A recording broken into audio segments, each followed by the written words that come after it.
वहीं आईडीएफ यानी Israel defence force ने गाजा पट्टी में अपने ग्राउंड ऑपरेशन की नई तस्वीर जारी की है। इन तस्वीरों में गाजा के खंडहरों में आईडीएफ का सर्च ऑपरेशन देखा जा सकता है।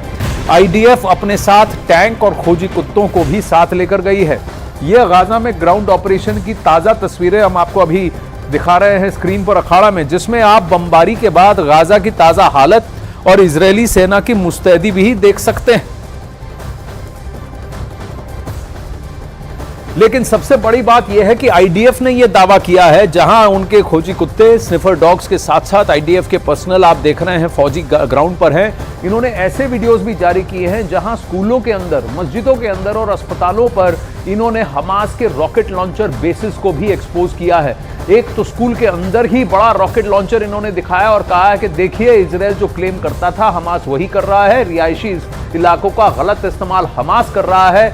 यूएन को हमास के खिलाफ बात करनी चाहिए, आईडीएफ के खिलाफ नहीं। आईडीएफ के दावे को इन्होंने पुष्ट करते हुए और उसकी पुष्टि करते हुए प्रूफ दिखाया है। ये आईडीएफ के लड़ाके हैं जो कवर बनाकर इन्हीं टूटी फूटी इमारतों के अंदर से जगह बना रहे हैं और वहां हमास के छिपे हुए लड़ाकों को खोजकर उनको फिर ढेर करने का काम कर रहे हैं। लेकिन ये आईडीएफ की तैयारी है। ग्राउंड में गाजा में कितना अंदर घुस चुके हैं और आईडीएफ की बमबारी की वजह से कितना वहां की बिल्डिंग्स को नुकसान हुआ है ये भी आप देख सकते हैं। लेकिन कुछ ऐसी वीडियोस उन्होंने जारी की हैं जहां पर आप साफ देख सकते हैं कि स्कूलों के अंदर, मस्जिदों के अंदर हमास ने रॉकेट लॉन्चर्स बनाए थे, रॉकेट लॉन्चिंग बेसिस बनाई थी। वहीं आमतौर पर पनडुब्बियों की गतिविधियों को काफी गुप्त रखा जाता है। पनडुब्बियां जब तक दुश्मन की नजर में ना आए तब तक ज्यादा प्रभावी होती हैं। लेकिन इसके बाद भी अमेरिका ने जानबूझकर यह घोषणा की है कि उसने भूमध्य सागर में अपनी परमाणु पनडुब्बी उतार दी है ताकि इजराइल के दुश्मन खौफ में आ जाएं। हालांकि अमेरिका की नौसेना ने ओयो क्लास के इस परमाणु पनडुब्बी की पूरी पहचान का खुलासा नहीं किया है, लेकिन इस तरह की पनडुब्बियों में टॉम हॉक क्रूज मिसाइलें होती हैं। इन पनडुब्बियों में ट्राइडेंट 2 बैलिस्टिक मिसाइलें भी होती हैं, जो अमेरिका की परमाणु मिसाइल है और एक साथ कई वॉर हेड ले जा सकती है। अमेरिका की ताकत को तुर्की के राष्ट्रपति अर्दोगन भी जानते हैं और समझते हैं, और तुर्की नाटो का सदस्य भी है। लेकिन गाजा में जो हो रहा है उससे तुर्की के राष्ट्रपति अर्दोगन काफी ज्यादा दुखी है। İsrail tam 22 gündür açıkça savaş suçu işliyor. Şimdi İsrail, biz de seni savaş suçlusu olarak dünyaya ilan edeceğiz. Ve şimdi bunun hazırlığı içindeyiz. Bunun çalışmasını yapıyoruz ve savaş suçlusu olarak İsrail'i dünyaya tanıtacağız. लेकिन Israel ने Hamas को खत्म करने का फैसला कर लिया है और वो युद्ध विराम को तैयार नहीं है। अमेरिका भी इजरायल का साथ दे रहा है और दूसरी तरफ जॉर्डन, कतर, यूएई, सऊदी अरब, तुर्की, ईरान, ये सभी मुल्क जल्द से जल्द युद्ध विराम चाहते हैं। तुर्की के विदेश मंत्री के साथ एंटनी ब्लिंकन की मुलाकात हुई है, लेकिन मतभेदों को रोक पाना अब आसान नहीं रह गया है और उसकी वजह बिल्कुल साफ है। तुर्की के राष्ट्रपति अर्दोगन गाजा में इजरायल की कार्रवाई को नरसंहार की संज्ञा दे रहे हैं। Ülkenin kendini savunma hakkı varmış. Tamam da adalet nerede? Adalet nerede? Gazze'de savunma değil, açık ve alçak bir katliam yürütülmektedir. Gazze halkını bir silah gibi kullandıkları açlıkla, susuzlukla, yakıtsızlıkla, sağlık hizmetlerini çökerterek topluca yok etme peşindeler. दूसरी तरफ Antony Blinken ने Iraq का भी दौरा किया है। Iraq का दौरा अप्रत्याशित है क्योंकि इसकी पहले कोई योजना ही नहीं थी, लेकिन माना जा रहा है कि इराक के प्रधानमंत्री अल सुदानी से मिलने का फैसला ब्लिंकन ने इसलिए किया क्योंकि इराक और सीरिया के एयरबेस पर लगातार हमले हो रहे हैं। इराक और सीरिया में मौजूद ईरान के फंड से चलने वाले संगठनों ने 17 अक्टूबर से अब तक अमेरिका के सैन्य ठिकानों पर करीब 35 हमले किए हैं। माना यह जा रहा है कि एंटी ब्लिंकन ने इराक के प्रधानमंत्री अल सुदानी के जरिए ईरान को संदेश भेजा है, क्योंकि ब्लिंकन से मुलाकात के फौरन बाद अल सुदानी ईरान गए हैं और उन्होंने वहां अमेरिका की तरफ से ईरान को ये बताया है कि अगर सीरिया और इराक में अमेरिका पर हमले नहीं रुके तो ईरान को इसकी भारी कीमत चुकानी पड़ेगी। हालांकि ईरान का रुख नरम होता नहीं दिख रहा है, क्योंकि ईरान के रक्षा मंत्री अशीत यानी ने कहा है कि अगर युद्ध विराम नहीं हुआ तो अमेरिका को बहुत बड़ा झटका झेलना पड़ सकता है। दूसरी तरफ इजरायल ने ये रणनीति बनाई है कि वो 7 अक्टूबर को हुए आतंकी हमले की तस्वीरें पूरी दुनिया को दिखाएगा, ताकि उसके खिलाफ दुनिया में बन रहा माहौल कामयाब ना हो पाए। तुर्की के राष्ट्रपति इतने ज्यादा नाराज हैं कि उन्होंने अपना राजदूत भी इजरायल से बुला लिया है। तुर्की के विदेश मंत्रालय ने अपना राजदूत वापस बुलाते हुए ये कहा कि अब नेतन्याहू इस लायक नहीं कि उनसे बात की जाए। तुर्की के राष्ट्रपति के इन बयानों से समझा जा सकता है कि तुर्की के अंदर इस वक्त गाजा पर किस तरह की उथल-पुथल मची हुई है।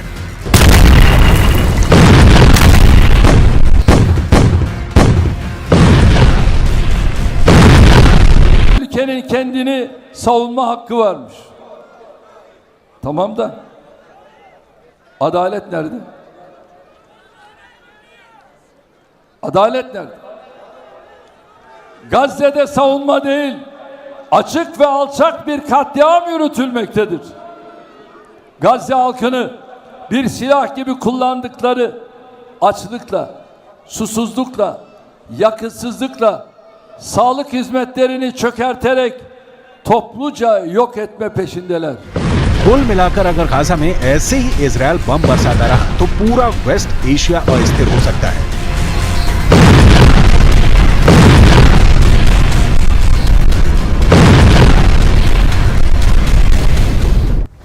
वहीं गाजा में चल रही बमबारी के बीच पुतिन ने बहुत बड़ा एक्शन लिया है। रूस ने अपनी न्यूक्लियर पावर से लेस बुलावा मिसाइल का परीक्षण कर नई खलबली मचा दी है। कहा जा रहा है कि पुतिन की इस बुलावा मिसाइल के टारगेट पर एक नहीं बल्कि तीन देश हैं।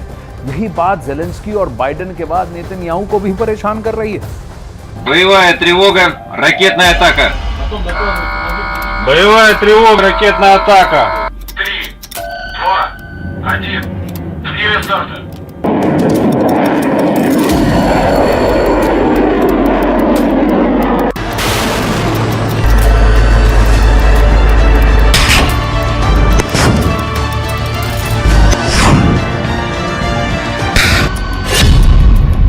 पुतिन के न्यूक्लियर बुलावा का बवंडर।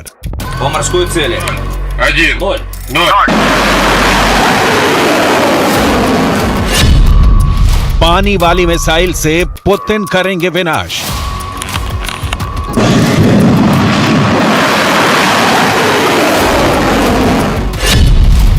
पुतिन का मोस्ट डेंजरस हथियार फायर।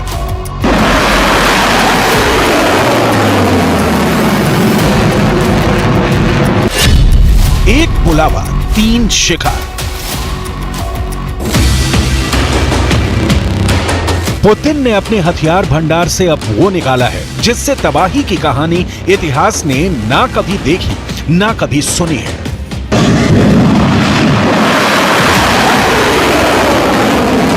Боевая тревога, ракетная атака.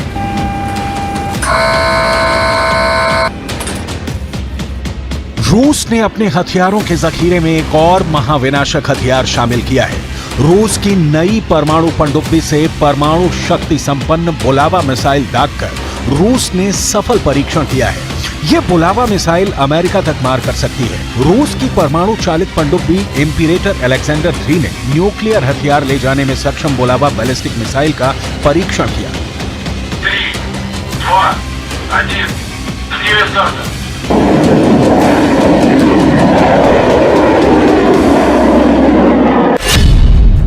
रूसी रक्षा मंत्रालय ने एक बयान में कहा कि पनडुब्बी से बैलिस्टिक मिसाइल दागना टेस्ट का अंतिम चरण है, जिसके बाद इसे नौसेना में शामिल करने का निर्णय लिया जाएगा।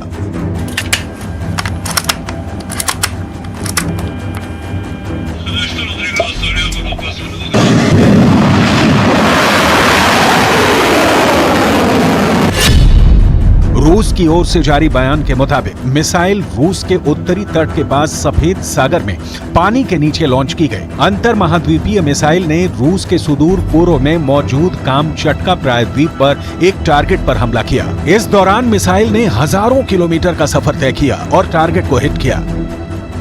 वाशिंगटन डीसी से लेकर कीव तक, तेल अवीव से लेकर मिस्र तक खौफ का नया माहौल पैदा हो गया है।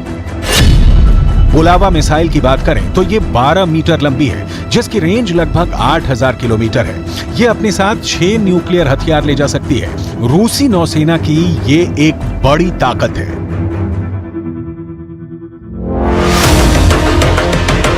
छह न्यूक्लियर बम यानी 6 शहरों की तबाही। और जाहिर है ये शहर सिर्फ यूक्रेन के नहीं होंगे, इसकी जद में अमेरिका के शहर भी हैं।